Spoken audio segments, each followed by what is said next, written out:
me in a special school, 'cause I am such a fool, and I don't need a single book to teach me how to read.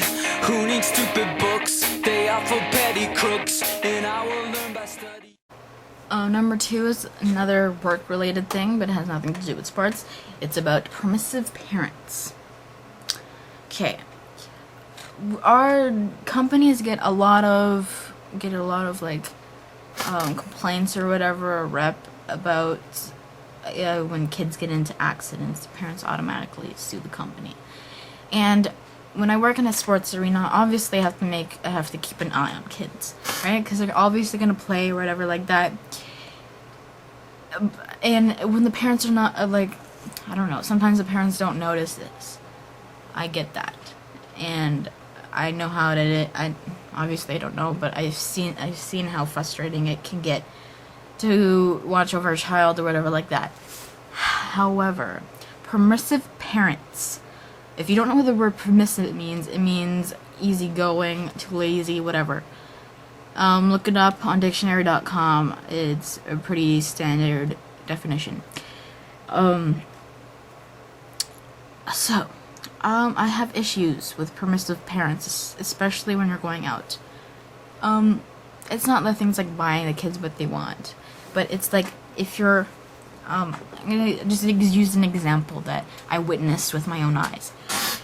2 mothers sitting together, okay? They have like 3 kids. They have 3 kids. 2 belongs to one. The other one belongs to another parent, whatever. And these kids are not sitting on their seats. Since they're right next to the aisle, the kids are sitting on the stairs of the aisle. And it's like, and these stairs are not really, like, they're really narrow, okay? And they're like this wide. And the pole that you hold on to, the railing, they're swinging off of it right next to their mothers, okay? And they're swinging them back and forth. The stairs are freaking concrete. They're narrow. For an obvious factor, blocking the staircases for people that are going up and down. And God forbid that there's a fire and people need to rush out. These kids are going to get trampled. And another fact is that they're swinging over the railings and the kids fall onto the floor, crack their heads, and then they blame us. No, you're right next to these kids. Tell your fucking kids to sit the hell down. It's like common sense. If you're right, if these 2 mothers were not even paying attention, they were looking and watching it all, saying, laughing, look how cute they are. But they were just too busy into the game and talking to each other to really care what the hell their kids were doing. Okay, use your common sense. Your kids are swinging off the railing on a very narrow staircase with people go up and down, which probably have germs and beer all over the freaking floor, and you think that's use your common sense. I'm not gonna go down there telling your kid, which is your job, to get back into their seats. You're sitting a foot away from them. If they're doing something fucking stupid, tell them to stop it and sit down and be quiet. And I don't need a single book to teach me how to read. Who needs stupid books? They are for petty crooks, and I will learn by... Number 1 thing that pisses me the shit off are Twilight fans that won't shut up. Okay? You all know that I hate Twilight with a passion, but it's not because it's the context of the book, because I've read some pretty horrid books in my life, okay? And poorly written, etc., etc. But the number 1 reason why I don't like Twilight is because of the fucking fans, okay? Like, I'm a Harry Potter fan. I've seen the obsession of a Harry Potter fan, because I obsessed over it.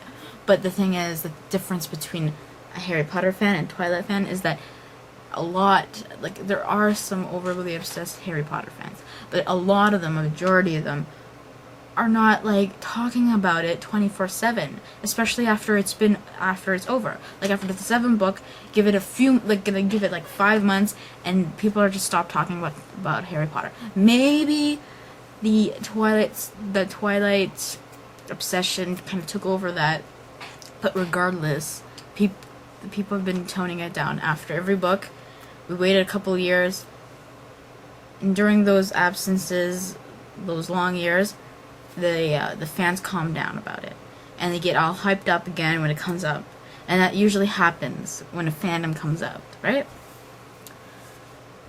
But Twitards, they talk about it every day, like from when I was 2005, first time I heard it a couple times a week, whatever. Mention it, and then when they're actually obsessed about it, they said things like, "Oh, have you ever heard of this book, Twilight? It's really good. It's about vampires." Okay. But recently, after the 4th book came out, the movie started being announced, no one would shut up about it. Okay? And, and just recently, it's been, it's just been worse. It's like a disease. It's like SARS. People keep on talking about it, bringing it up, and it's everywhere. Okay?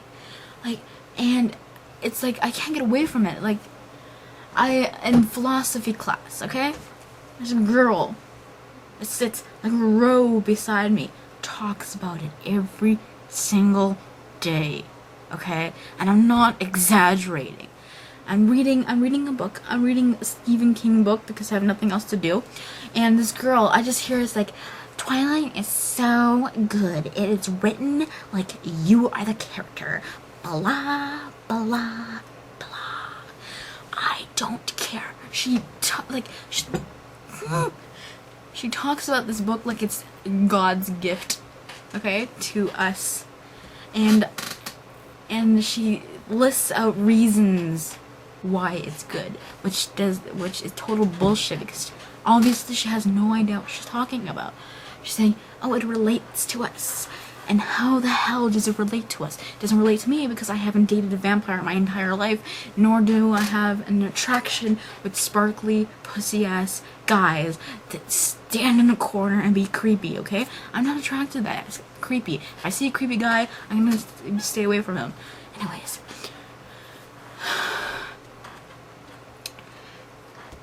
So, number one reason, Twitards. Talk a lot. They won't shut up about it. And it's also the number reason why I don't like Twilight, because I didn't hate it as much now as I did a couple of years ago. Like, not even a couple of years ago when it first came out. And this is because not a lot of people talked about it. And now that it's being drilled into my head every single day, I'm gonna snap. And people say it's not healthy to hate something so much, but it's also not healthy to not express how much you hate something. Because if you don't, it's gonna keep eating you until you fucking snap at the person that doesn't deserve it. Like, I almost snapped at a person that just said, "I like Twilight, blah, blah, blah, blah." Like, just a simple thing, right? And I almost snapped at her, and I almost listed up the reasons why it sucked. So, and then you're like, "Oh, you're wasting your time just ranting about Twilight." And whatever, you're wasting your life, whatever, okay? And the thing is that I'm finding videos after videos of people saying why they like Twilight. So I'm just evening out the field for me, okay? As long as these people are obsessing over the book, I'm gonna be here obsessing on how much I hate the book. So if you don't want me to hear me rant about it, shut up. Shut up, okay? Because I don't want to hear it. If you don't want me to hear and rant about it, then you have to shut up because I won't stop until you do. Okay?